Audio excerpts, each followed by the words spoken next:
So first we have Mark Lessig and Mindy Hanak presenting Community Gardens, Sowing the Seeds of Sustainability. Mac Lessig is the Community Gardens Program Assistant for Manatee County. Woohoo, Manatee County. Mindy Hanak, she says it Hanak, she's letting me go with it. Coordinates the Community and School Gardens Program at UF IFAS Extension, Sarasota County, supporting 7 community gardens and dozens of school programs. So come on up, folks. Let's give a round of applause, people. Come on. It's not easy getting up there. All right. Good afternoon, y'all. Can y'all hear me okay? You gotta own it. You gotta really get on it. Hello. There we go. All right. So I'll try again. Can y'all hear me okay? Yeah. All right. Good afternoon. My name is Mac Lessig, and I work for the Manatee County Extension Office. And this is my team member, Mindy Hanak, from Sarasota County Extension Office. And we are the community garden coordinators and school coordinators for our respective counties. And we're here to talk to you today about sowing seeds of sustainability. All right, so our programs have 3 main functions. The first being promoting community resilience, the second being education through agriculture and nutrition, and then our final objective is promoting food security in our communities as well. To do that, we have organized 20 plus community gardens in Sarasota and Manatee counties. We are involved with over 400 community gardeners, and we operate in 70 schools. So we have a pretty big impact, and we deal with lots of different people. An example of some of our efforts would be our East Bradenton Fruit Orchard in Manatee County and the Colonial Oaks Orchard in Sarasota counties. Those are both on park lands, and those are donated to the communities to increase their access to nutritious food. In Manatee County, we also have a partnership with our Department of Health and promoting wellness and food nutrition education through a community garden there. Typically, our community gardens and school gardens are located in low-income or what we would term food desert communities, and that's really where our priorities are. So I'm going to have Mindy talk a little bit about our home and food resources. So one of the reasons we have our focus in some of those communities when it comes to offering community and school gardens is that in Sarasota County, 42% of households are paying more than 30% of their monthly income on housing costs. So this means that they're cost burdened. And among low-income families, there are over 53,000 households that are cost burdened locally. And so naturally, it kind of stands to reason that the more that you're spending on your housing, the less you have to spend on your food. And so community and school gardens offer opportunity for education and for access to growing nutritious and fresh fruits and vegetables. So one of the things that I really like about the community gardens is that it provides some growing space for people and an opportunity for people to mix together that they might not meet otherwise. They have a shared interest in growing their own fruits and vegetables. And it might be someone that, as we've seen with some development, there's increased deed-restricted communities where you're prohibited from growing edibles in your yard. And then there's also folks that are, they're in an apartment and they may not have access to a yard.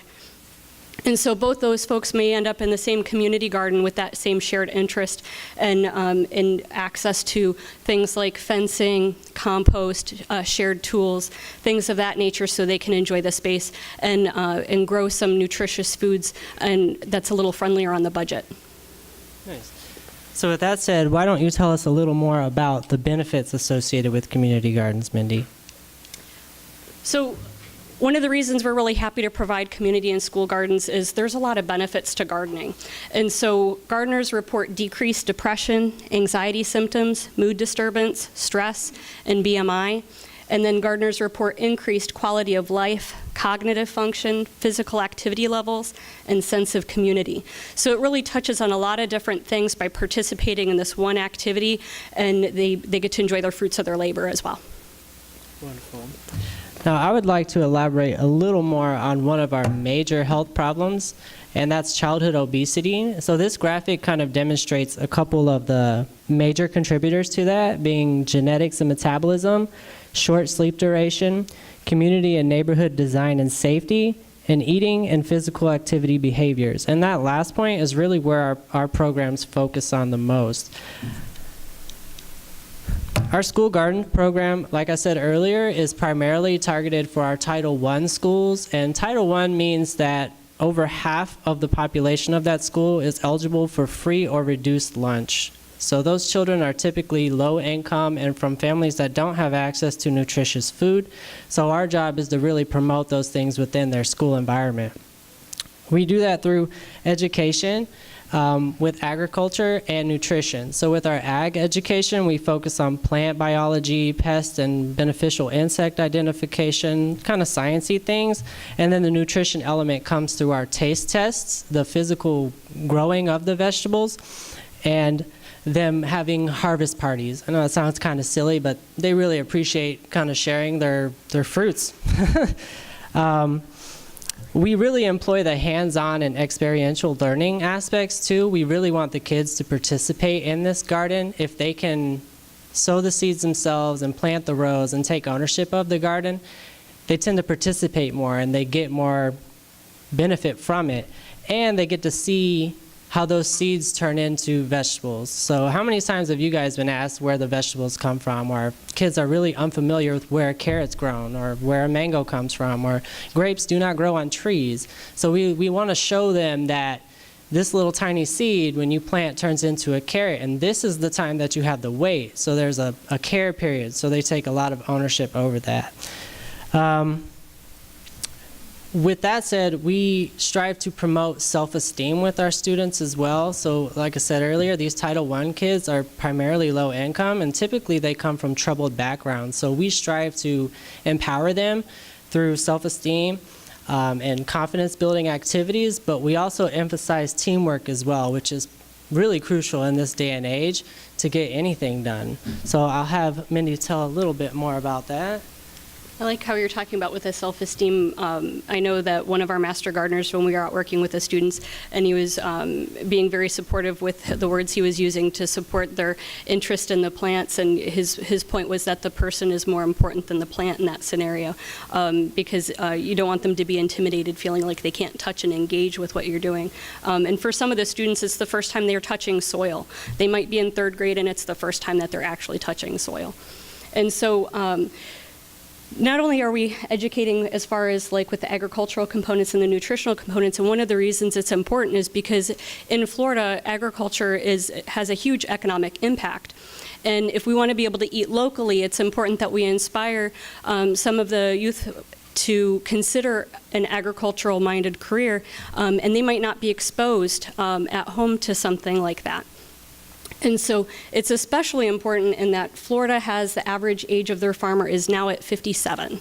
And so it's important that we're inspiring the youth to consider, going into some of those fields. It is $120 billion in annual economic impact, and it supports more than 2 million jobs.